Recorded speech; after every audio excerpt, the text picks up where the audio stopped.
வாழ்கவே வாழ்க வாழ்க வாழ்கவே வைக்கம் வீரர் வாழ்கவே வைக்கம் வீரர் வாழ்கவே வாழ்க வாழ்க வாழ்கவே வாழ்க வாழ்க வாழ்கவே வைக்கம் வீரർ வாழ்கவே வைக்கம் வீரர் வாழ்கவே. ഡിസംബർ 12-ാം തീയതി രാവിലെ മുതൽ വൈക്കം നഗരത്തിലാകെ ഉത്സവാന്തരീക്ഷമായിരുന്നു. ഇന്നേ ദിവസമാണ് ഇന്ത്യയിൽ തന്നെ അപൂർവമായി നടക്കാൻ സാധ്യതയുള്ള ഒരു പരിപാടി നടക്കാൻ പോകുന്നത്.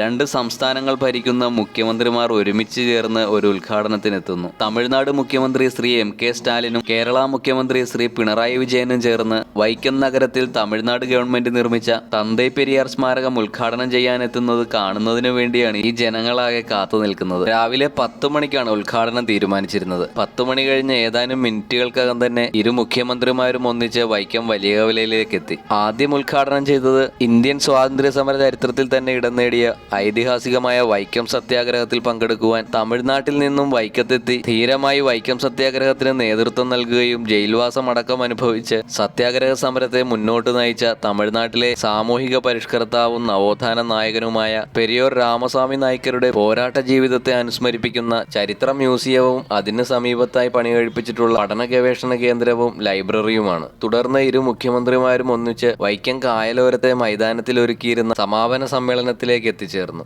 ഇരു മുഖ്യമന്ത്രിമാരെ നേരിൽ കാണുന്നതിനും വൈക്കത്തിന്റെ സമരചരിത്രങ്ങളുടെ ഓർമ്മകൾ പുതുക്കുന്ന ചടങ്ങിൽ പങ്കെടുക്കുന്നതിനുമായി കേരളത്തിന്റെ വിവിധ പ്രദേശങ്ങളിൽ നിന്നും അതുപോലെ തന്നെ തമിഴ്നാട്ടിൽ നിന്നും പതിനായിരങ്ങളാണ് ബീച്ച് മൈതാനിയിലേക്ക് എത്തിച്ചേർന്നത്. തുടർന്ന് നിറഞ്ഞു കവിഞ്ഞ സദസ്സിനെ സാക്ഷിയാക്കി വർഗീയതയ്ക്കും ജാതീയതയ്ക്കുമെതിരായ പോരാട്ടം ഈ വർത്തമാനകാലത്തിൽ അതിശക്തിയായി ഒരുമിച്ച് മുന്നോട്ട് കൊണ്ടുപോകുമെന്ന് ഇരു മുഖ്യമന്ത്രിമാരുടെയും ശക്തമായ പ്രഖ്യാപനം. വലിയ കരഘോഷങ്ങളോടെയാണ് ഇരു മുഖ്യമന്ത്രിമാരുടെയും ഓരോ വാക്കുകളെയും സദസ്സ് ഏറ്റെടുത്തത്. 100 വർഷങ്ങൾക്ക് മുൻപ് ജാതി ജന്മി നാടുവാഴിത്തം കൊടുമ്പിരി കൊണ്ടു നിന്ന കാലത്ത് തൊലി കറുത്തവനെന്നും ജാതിയിൽ താഴ്ന്നവനെന്നും മുദ്രകുത്തി ഈ നാട്ടിലെ സാധാരണക്കാരായ മനുഷ്യർക്ക് വൈക്കത്തെ പൊതുവഴികളിലൂടെയുള്ള സഞ്ചാര സ്വാതന്ത്ര്യത്തെ പോലും നിഷേധിച്ചിരുന്ന കാലത്താണ് മഹാത്മാഗാന്ധിയുടെയും ശ്രീനാരായണ ഗുരുവിന്റെയും പിന്തുണയോടുകൂടി TK മാധവനും K കേളപ്പനും മന്നത്ത് പത്മനാഭനും തുടങ്ങി നിരവധി നായകന്മാരുടെ നേതൃത്വത്തിലാണ് വൈക്കം സത്യാഗ്രഹം ആരംഭിക്കുന്നത്. 1924 മാർച്ച് 30-ന് ആരംഭിച്ച വൈക്കം സത്യാഗ്രഹം 603 ദിവസക്കാലമാണ് നീണ്ടുനിന്നത്.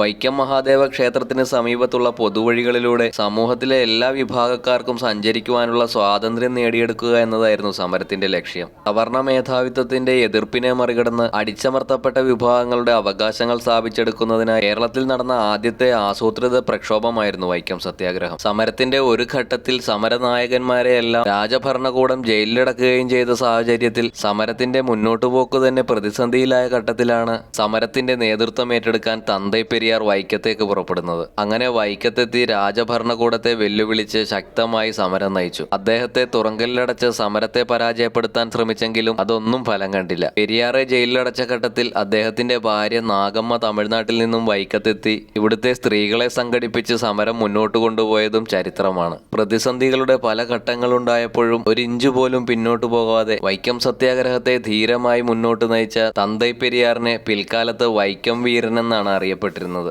അദ്ദേഹത്തിന്റെ ത്യാഗപൂർണമായ ആ പോരാട്ട വീര്യത്തെ പുതുതലമുറകൾക്ക് കൈമാറുന്നതിനു വേണ്ടിയാണ് ആധുനിക കാലത്തെ എല്ലാ സൗകര്യങ്ങളോടും കൂടി തന്തൈ പെരിയാർ ചരിത്ര മ്യൂസിയവും പഠന ഗവേഷണ കേന്ദ്രവും ലൈബ്രറിയും എല്ലാം ഉൾക്കൊള്ളുന്ന സ്മാരകം നിർമ്മിച്ചത്. ഇവിടെ എത്തുന്ന സന്ദർശകർക്ക് സൗജന്യമായി പെരിയാർ മ്യൂസിയവും അതുപോലെ തന്നെ പഠന ഗവേഷണ കേന്ദ്രവും ലൈബ്രറിയും എല്ലാം സന്ദർശിക്കുവാനും മനോഹരമായ ഉദ്യാനത്തിൽ സമയം ചെലവഴിക്കുന്നതിനും കുട്ടികൾക്കുള്ള പ്ലേയിങ് ഏരിയയും അനുമതിയോടുകൂടി ഇവിടുത്തെ ഓപ്പൺ സ്റ്റേജ് അടക്കം ഉപയോഗിക്കുന്നതിനുമൊക്കെ അവസരം ഒരുക്കിയിട്ടുണ്ട്. തമിഴ്നാടിന്റെയും കേരളത്തിന്റെയും സൗഹൃദം ഊട്ടിയുറപ്പിക്കുന്ന ഈ ചടങ്ങിൽ പങ്കെടുക്കുന്നതിനും പെരിയാറിന്റെ ചരിത്രപഥങ്ങൾ പിന്തുടരുന്നതിനും വേണ്ടി തമിഴ്നാട്ടിൽ നിന്നും ആയിരങ്ങളാണ് വൈക്കത്തേക്ക് ഒഴുകിയെത്തിയത്. നാം ഇന്ന് അനുഭവിക്കുന്ന അതിരുകളില്ലാത്ത സ്വാതന്ത്ര്യം ഒരു തമ്പ്രാക്കളും ഔദാര്യമായി തന്നതല്ലെന്നും നമ്മുടെ മുൻ തലമുറ അവരുടെ ജീവനും ജീവിതവും തന്നെ നൽകി സമരം ചെയ്ത് നേടിയെടുത്തതാണെന്നുള്ള തിരിച്ചറിവ് പുതുതലമുറകൾക്ക് പകർന്നു നൽകുന്നതിന് ഇത്തരം ചരിത്ര സ്മാരകങ്ങൾ നമുക്ക് വഴിവിളക്കുകളാകുമെന്ന് തന്നെ നമുക്ക് പ്രതീക്ഷിക്കാം.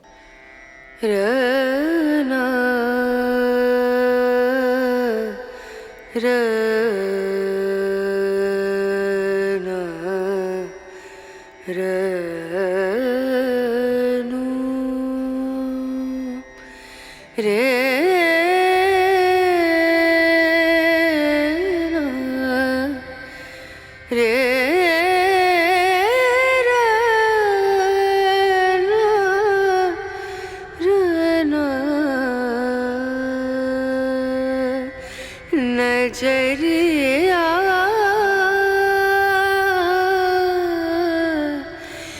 लागे नहीं कहीं ओ नजरिया लागे नहीं कहीं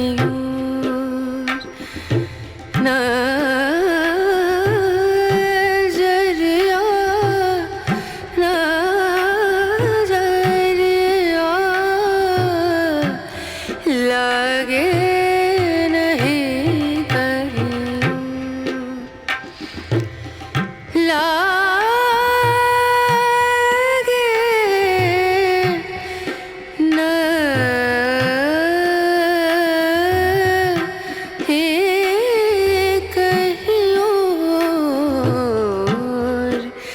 नजरिया लागे नहीं कहीं और नजरिया लागे नहीं कहीं അപ്പോൾ ഇനി വൈക്കത്തെത്തുമ്പോൾ തീർച്ചയായും തന്തൈ പെരിയാർ സ്മാരകവും വൈക്കം സത്യാഗ്രഹത്തിന്റെ തുടിപ്പുകൾ അവശേഷിക്കുന്ന മറ്റു ചരിത്ര സ്മാരകങ്ങളും സന്ദർശിക്കണമെന്ന അഭ്യർത്ഥനയോടെ നമ്മൾ ഈ വീഡിയോ ഇവിടെ അവസാനിപ്പിക്കുകയാണ്. അപ്പോൾ വീഡിയോയെക്കുറിച്ചുള്ള അഭിപ്രായങ്ങളും നിർദ്ദേശങ്ങളും ഒക്കെ നിങ്ങൾ കമന്റ് ചെയ്യുക. വീഡിയോ ഇഷ്ടപ്പെട്ടാൽ മറ്റുള്ളവർക്ക് കൂടി ഒന്ന് ഷെയർ ചെയ്ത് കൊടുക്കുക. അപ്പോൾ മറ്റൊരു വീഡിയോയുമായി ഉടനെ തന്നെ കണ്ടുമുട്ടാമെന്ന പ്രതീക്ഷയോടെ സബീർ ഇബ്രാഹിം മഹാരാജാസ്.